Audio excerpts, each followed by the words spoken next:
This is WENY News.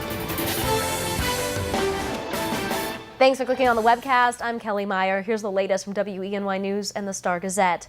Schedule and fare changes are going into effect this morning for C-Trans services.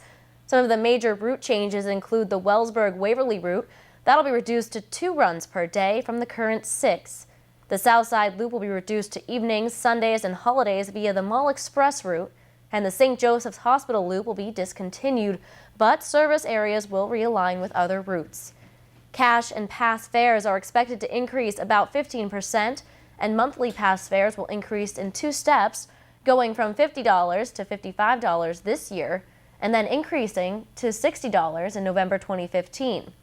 There's another informational meeting this morning from 10 to 2 at the C-Tran building on the Clemens Center Parkway in Elmira, and another tomorrow, same time, same place. The working group on truck safety formed after a runaway truck crashed into a building on the Ithaca Commons is scheduled to meet tonight. The group, formed by Assemblywoman Barbara Lifton, Ithaca Mayor Savante Myrick, and New York State DOT Region 3 in Syracuse, met recently and announced their next steps in reviewing truck safety issues. They're looking for all feasible improvements to try to prevent tragic accidents like the one claiming the life of the 27-year-old employee inside Simeon's during the crash. The working group will go through these possibilities tonight and then set a date for a public meeting, likely in December.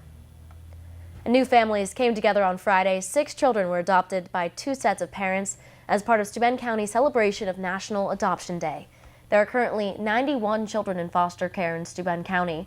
Since 2001, an average of 87 new children are placed in foster care each year. And in that same year, an average of 15 children have been adopted each year. Between 50 and 75% of all adopted children have special needs, which can include educational and developmental delays. And this week kicks off National Hunger and Homelessness Awareness Week. All week long on Good Morning Twin Tiers, we'll be looking at ways you can help end hunger and homelessness in your community, all leading up to a sleep out for the homeless this Friday in Ithaca. And the rescue mission there has created the Ithaca Homeless Challenge for this week, but you can make it relevant to your own Twin Tiers neighborhood. Just go to www.ithacahomelesschallenge.com and check out the 5 challenges for this week. Each day we'll look at a new one, and that's all leading up to the sleep out on Friday night.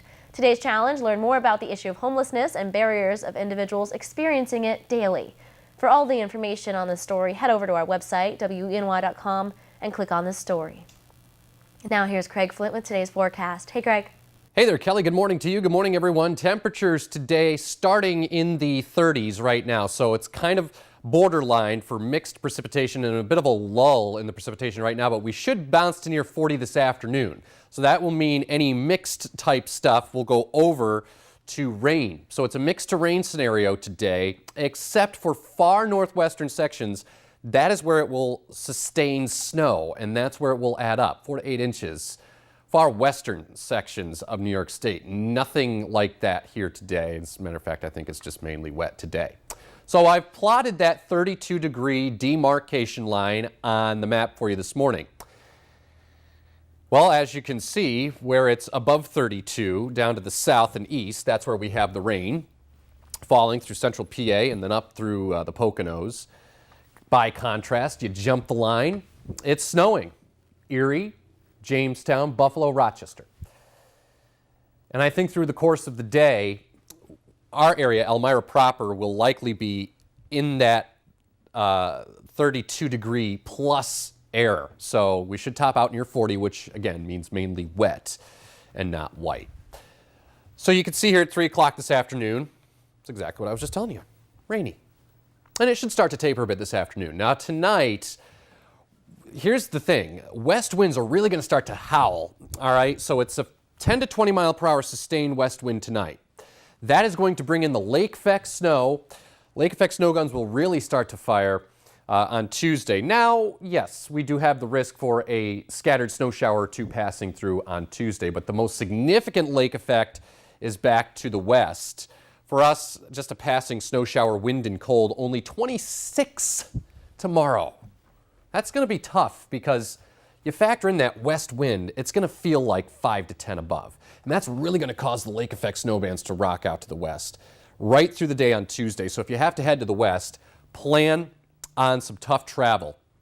Sections of Cattaraugus, Chautauqua, Erie, County. All right, that's all to the west, and if you have to head up towards Buffalo, yeah, you're going to be in the snow.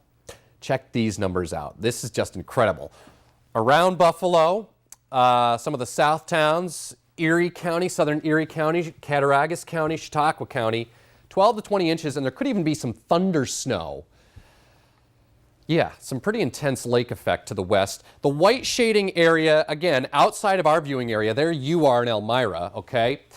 But you can see it's mainly to the north and west where we're expecting the lion's share of the accumulating snow. So you get to the west, that's where you're going to run into the higher snow totals. 4 to 12 inches possible. Sections of Livingston County. 4 to 12 is quite the range, but that's how lake effect snow work. It's local. Some places get 4, some places get 12. Allegheny County, and then out towards Chautauqua and Cattaraugus County, 4 to 12. But again, the meat and potatoes of this lake effect event will be for Buffalo. So if you have to head that way, it's going to be a little bit of a struggle travel-wise. So 40 today, tonight down to 19. Look at tomorrow, only 26. That is like 20 degrees below normal for this time in November. And with a strong wind from the west, that 26 is only going to feel like 5 to 10 above. Yeah, not going to be a nice day tomorrow. Cold temperatures, some flaky kind of weather. Cold sun on Wednesday, 30. It will rebound the temperatures a little bit, 36 Thursday. Another reinforcing push of cold air arrives Friday with some flakes and 31. Saturday strong with some sun, 35, and it turns wet, not white. Later Sunday and 46. Okay, Kelly. Think you're going to need more this for tomorrow. Coffee or hot chocolate or That's tea. right.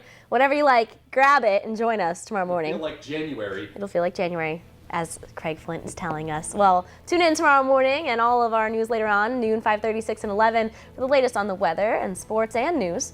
And don't forget to pick up a copy of today's Star Gazette. I'm Kelly Meyer. Have a great Monday, everyone.